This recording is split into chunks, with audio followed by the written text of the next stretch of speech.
Welcome to the We Are Human Leaders podcast. I'm Sally Clark, co-director at Human Leaders, and today we're sharing the second half of Alexis's conversation with Eitan Sharir on understanding our ego to create co-creation in our workplaces. In this episode, Alexis finds out more about how we begin to imbue co-creation into our organisational culture through becoming a truly aligned and egoless leader. If you haven't listened to part 1 yet, I really encourage you to go back and give it a listen so that you get the most out of this often uncomfortable confrontation with ego and our ego-driven behaviours. And be sure to listen right through to the end for some nuggets of gold. Thanks for joining. Welcome. You know, I want to dive back into the co-creation activator for a minute now, Eitan. And I know the third stage of this model looks at what you call the vertical mindset. And I just wanted to hear a little bit more about how this vertical mindset works and what its impact is. And I'm just curious to know, what role leaders can play in cultivating this mindset throughout the organization and their team as well. Certainly. So 2 questions, I'll answer both of them because 2 questions in the one. Number 1, a vertical mindset, very simply, is heightened awareness where my purpose in life is in moving forward, in creating, coming from being, number 1, and then doing, creating, moving forward. It's about giving. It's about being authentic. It's about simplicity, not complexity. It's about lightness of being. So the more vertical we are, because there are different levels, okay, the more we are aware, the more conscious we are.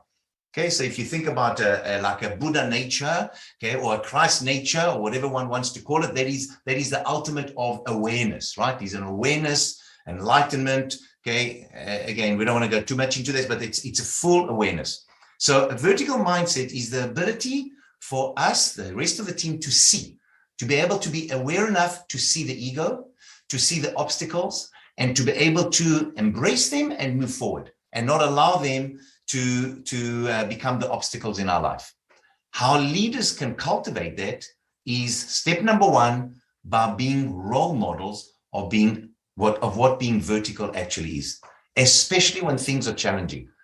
When you're on honeymoon, it's wonderful. It's easy to be at your best behavior. But when things are tough and challenging, this is where our limbic system gets challenged, as we know, our amygdala gets triggered. This is where the ego takes over, and this is where people behave very badly. This is where we're not very nice to be with. This is where even the one that you love becomes your enemy temporarily. I think we all know this space, right? So it's really the leader's job and role to show up as a vertical human being, and then as a vertical leader, to go and show how to show up when things are more challenging, and then to help the team members go through a vertical mindset, whether it's a program or thinking or initiative, for them to start to see as well. So coming back to the ego, it sounds like the first point of call to actually cultivate this vertical mindset is, again, creating that awareness and being able to witness that ego and where it's kind of keeping us maybe blocked in this idea of moving forward, moving vertical, creation, authenticity. Yes. And if I can just add one small thing, because I want to make sure that it's not missed.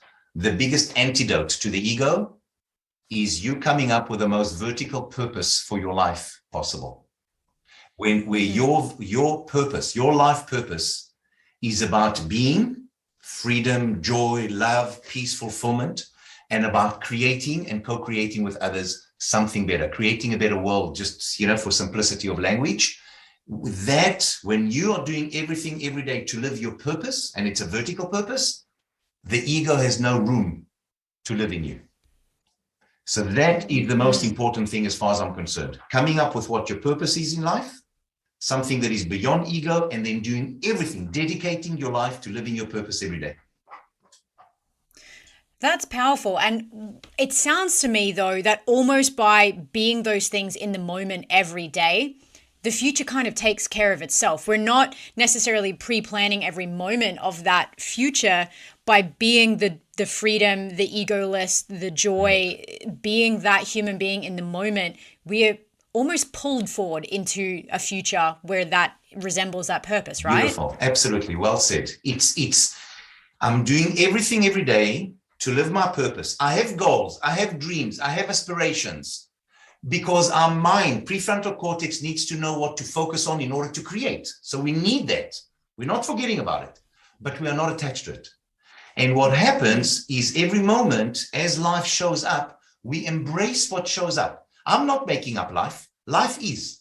As it shows up, we embrace it and do the best that we can with whatever resources we have available to us in every single moment to live our purpose.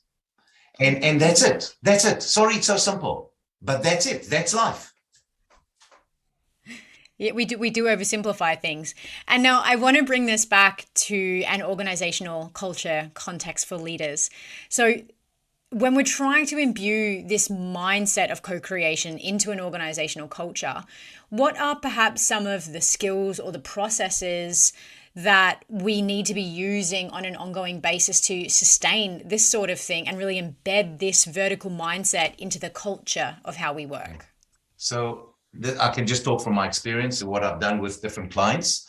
The first step is for the leaders to go through the co-creation leader. Okay, it's like a program. It's like a whole 12-month program with different segments to it. These are in class or virtual, depending on where they are, because now we can do everything virtually. There's also a learning management system for the 12 months, so they get together. And then as soon as they started, after they started, especially doing the mindset, because the first thing that they do in the first two sections, modules, is mindset. As soon as that's done, and then we start to move to culture and leading, vertical leadership and all that, that's when you start to bring the rest of their teams for the momentum through the mindset, the vertical mindset installer, okay, which is stage 3. We start to bring them through. And what you start to see now is the momentum of everyone speaking a common language. The most important thing that I've seen for culture development and culture transformation is we create a common language that is synonymous with vertical, that is synonymous with authenticity, that is synonymous with everyone clear on what their life purpose is, and then having a unifying purpose that brings all of us together as a team and as an organization for a greater cause. When that happens, the rest of the things are techniques and skills and competencies. For me, those are easy. It's having that right collective mindset that helps the organization shift and accelerate everything. I find that skills are the easiest for us as human beings, especially if we're a little bit educated. Skills are the easiest things for us to learn. Mindset is the most challenging things to shift. And that's why I always focus on that first. And I start with individual purpose. I'm not interested in the company as much as I'm interested in the human being. When the human being finds out who they are and how they want to live, and then they bring that with them to work, within the work context of what unifies us, in terms of our products, our customers, our communities, it changes everything. But now the energy and the motivation and the inspiration comes from the human being, not from some manager having to say, be motivated, be engaged, be happy. That's nonsense. It doesn't work.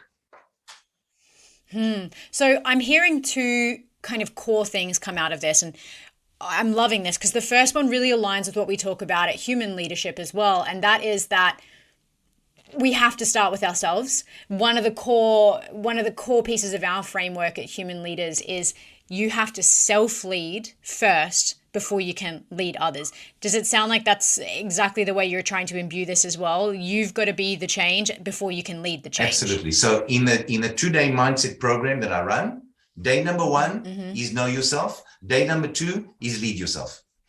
That's exactly how I've split it. I love this. And the second thing that I'm hearing is, and something that I think we struggle with as leaders in organizations is that, and I've been there, so I hear this and I understand what this is like. We think that setting purpose and vision is all about getting conformity to our idea of what purpose and vision should look like. But what I'm hearing from you is that individuals need to tune into what's important to them, their purpose and their vision, right? And then we need to create the space for that to become part of our bigger vision. Is that what I'm hearing? Yes, and. So sure. number one, help every single individual find out. Yes. You don't tell them, they find out. These are process. These are, it's basically an invitation and a process to help them find out for themselves at a very, very deep level emotional level and then intellectual level. Emotional first and intellectual second. What they will jump out of bed for 7 days a week. Okay, very simply, that's it. You help them with that. Then what you do is you give them the tools and resources to be able to do that. And then when they come to work, you support them to live their purpose every single day. Okay, everyone clear so far? And then you create something that glues how I come to work to live my purpose with what I'm coming to help co-create from a business perspective for the community, products, services, whatever it is. But first and foremost, create a whole structure that supports each and every single team member to live their purpose every single day when they come to work. Number one. Then, what is the team purpose? What is the company's purpose? What is the company's vision? What are the plans? What's the strategy? But first and foremost, people come to work to live their purpose. It's not for the company. It's for their purpose. Changes the game. It does. It completely does. It's so powerful because we're not pushing people anymore. We're pulling them. We're becoming a magnet for them to actually reveal themselves and have the space and the opportunity to do what they feel called to do. We're giving them that space. Correct. And so if you ask one of those team members, so why do you come to work for company ABC and not XYZ or XYZ? How come? The response that you'll get from them is because when I work at ABC, they help me live my purpose every single day. And that's why I work here and not there. It's not about the pay. It's not about all the other things that are important. But the main reason is because this is where they support me to live my purpose every single day, more than any other place that I've ever been to. And imagine the alignment, the engagement, and the glue that creates of why I want to come to ABC to co-create with you, my team members, more than any other place. Even just the language evokes a more visceral feeling in me than thinking of going to my job. When you talk about aligning with purpose and showing up with purpose and intention every day, we feel that, in our bones more than we think, oh gosh, I've got to go to work again today. And, with that, I'd love to know, Eitan, because I know you've worked with a lot of companies around the world using the co-creation activator model. I'd love to hear if you have any real world examples of what this looks like in action and, maybe what some of the outcomes were for those particular organizations or how they overcame challenges by switching from a very finite mindset, if you will, to more of this co-creation model. Absolutely. So I won't mention companies, but I'll tell you, I'll have a team that I was working with or a company that I was working with in my mind as I go through this. So the first thing that I did was to find out, okay, so how are you organized here? Okay, what is the structure and how are you organized to work together? And I immediately started to see flaws. And I'm talking about any of those companies that you mentioned. Okay, as great as they are, they may be the number ones in the industry. It's all relative to other companies in the industry. When I look at organizations, I look at their potential. I don't look at how well they've done. I look at the potential that they've got. And I can tell you, all the companies that I've ever worked with are far away from their potential, no matter how great we think that they actually are, when you start to go beyond the surface. So the first thing that I noticed is that in terms of alignment of the leaders around why we are actually coming here, what we are actually here to achieve, the purpose and the vision, lots of different interpretations. And then as you go down the line, it gets more and more distorted. So by the time that you go to whatever, the lowest levels, and you ask them, so why are you here? Well, it is just a job.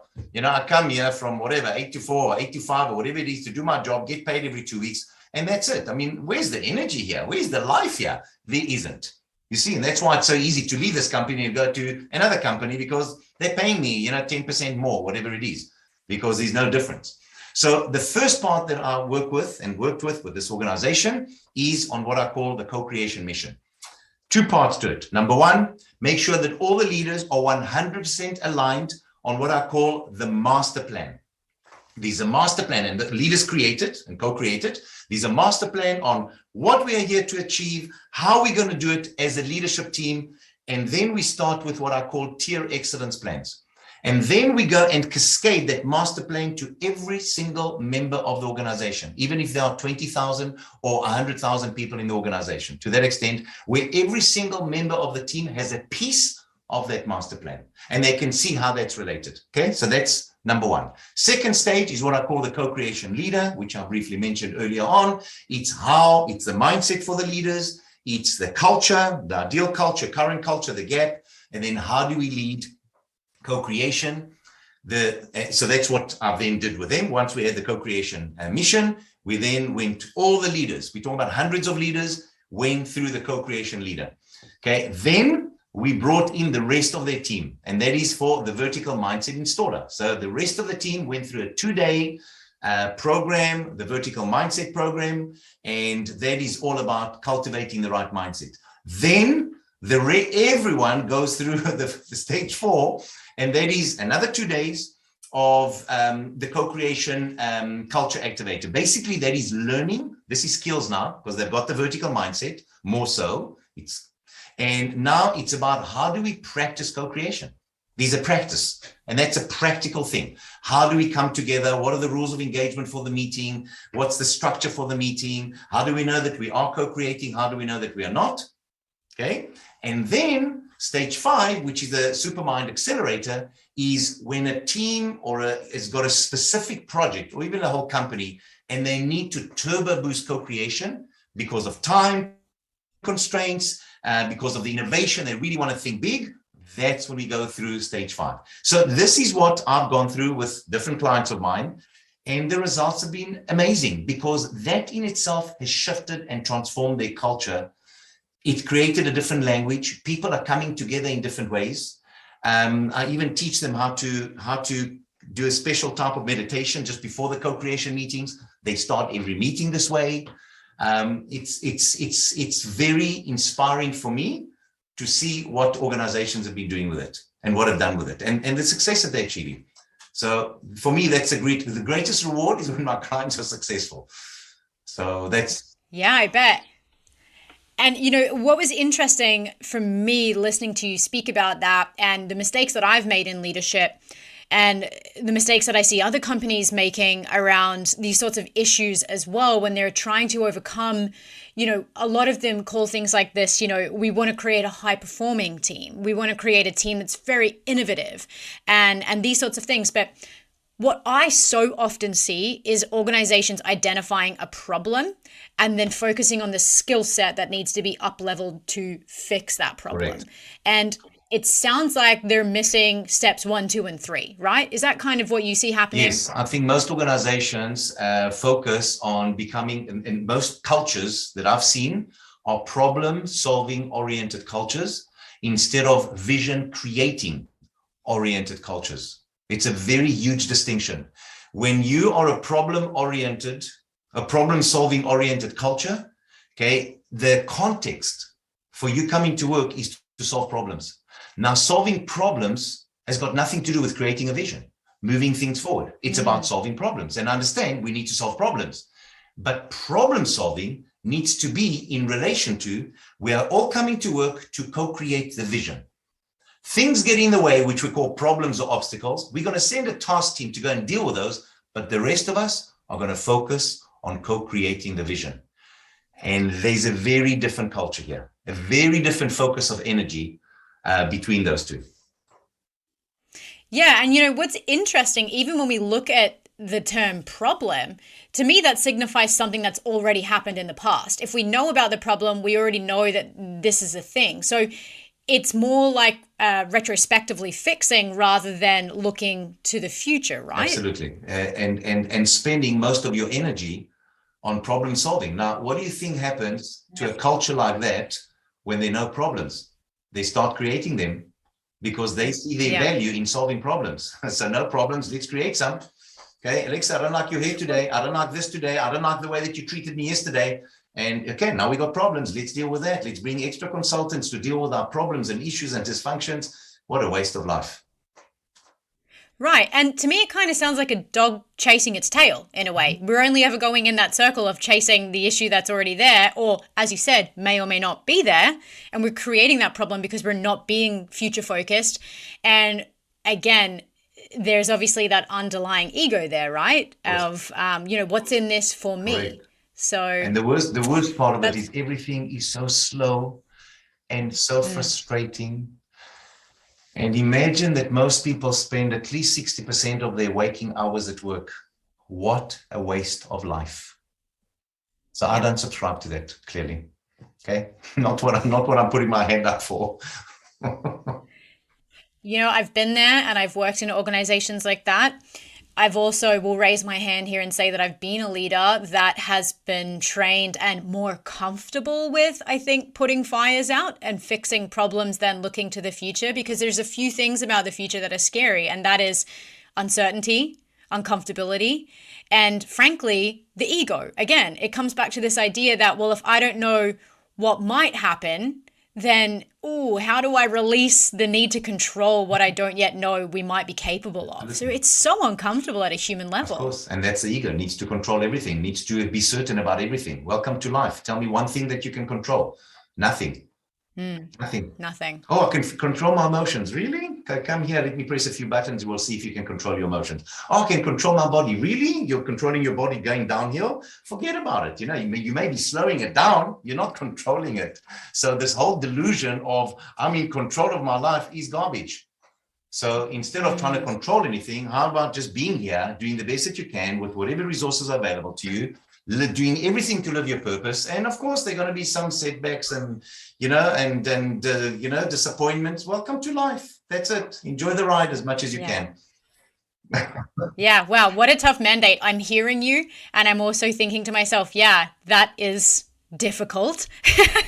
But I just want to recap here for us, Eitan. And so what I'm hearing is, firstly, this really does start with the self-leadership component. This really, as leaders, if we want to talk big words like co-creation, which, breeds things like innovation and change, we really have to dial it back down, peel back the onion and say, what do I need to do to become the person that actually can lead in that way? And then what I'm hearing from that, it's not until we do that work that we can start to imbue that in our team and look at that vertical mindset as a team, and then we focus on the skills. So this is really overhauling the process that so many of us are used to. Diagnose the problem, look at the skills required, upskill, fix problem. We're looking at, who do I need to become? How do I then imbue that into my team? Then how do we upskill to move forward in a way to essentially address a future that we don't have all the answers for yet? So let me, if I can share, I think it may be helpful, the definition of leadership that I use. Okay. And every word that I use is very carefully chosen. Leadership is the capacity to influence and inspire others to co-create excellence consistently. So the capacity of the leader to be able to deal with stuff, the more vertical we are, the more we can deal with stuff, setbacks, challenges, issues. That's the capacity. To influence and inspire is the leadership skills, how to influence people to move from A to B. To inspire them is for them to connect with their own purpose, their own what's most important to them. To co-create excellence consistently, not the flavor of the month, but consistently. And for me, that is a definition that I use in all the leadership programs that I run. I almost need to just let that land for a minute and digest it before I can make comment on it.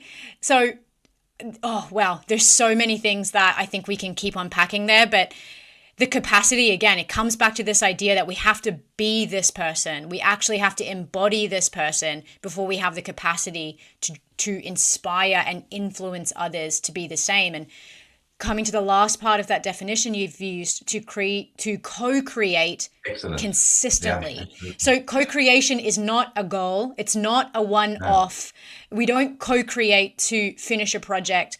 Co-creation occurs consistently, and this is what keeps the evolution of business alive. Am I right? Absolutely. So if you're getting inspired, I'm getting inspired now as well. So let's go for the co-creation. Okay, the actual co-creation is a collective being. Okay, so the co-creation is not an outcome. It's just a way of collectively being together. And excellence is really the outcome. See, it's the byproduct. Okay, that's all it is really. So imagine that we have created a culture that we are coming together to co-create. And all we are doing every day is co-creating. That's it. That's our mode of being. Together, we co-create. What are we co-creating? A better future. Where do we co-create it from? Always the present moment. What happens to the past then? Well, we learn from it. We go to the past from time to time to learn from all our experiences, things that have worked, things that haven't worked. Learn from other people. We've got the benefit of the internet, of documentaries. We can learn so much from everyone, but we are no longer attached to the past. It's not real anymore. It's just memory. So co-creation can only happen in the present moment. And when we are co-creating now, it informs the next moment. You see, which from this moment we call the future, but when we step into it, it's another moment. It's another moment. And that's, we learn to be in that cycle, okay, of being, creating, being. What I mean by being is being one with myself, and then creating, going out there, engaged, inspired, focused, driven with others. And that it's like a dance. It's magnificent. And you know, it's not one or the other. It's both. It's being and creating, all coming from free will, nothing forced. I almost get shivers thinking about this, because as a leader, for me, this feels so almost nurturing, because I know that I'm not trying to push or do this on my own. When I can release the ego and the need to be in front of and be part of something else, it feels like it also diminishes the expectation on me to be the knower, the doer, the person with the answers, the person with the plan, which we get so stuck in that as a leader, to being part of this mobilized, as you kind of explain it, this mobilized movement towards the future.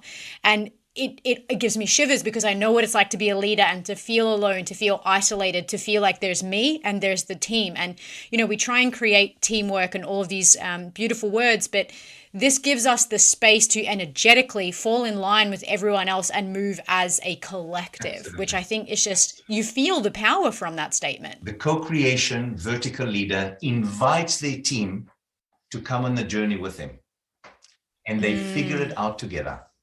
No one knows more than another. By the way, I may know more than you, I may have more experience, but that doesn't come into the co-creation. You see, I just bring it in, but it's not as a, okay, because we are unified. That's a supermind. You see, that's the beauty of the supermind. Everyone brings everything, but there's no you, me, hierarchy, title, doesn't feature. That's why that real co-creation vertical leader, it's like, come, let's go on this ride together. Let's go and play together. Let's go and co-create together and figure it out, because we're going to screw things up. As we go along, we're going to screw a lot of things up, and we're going to learn from it.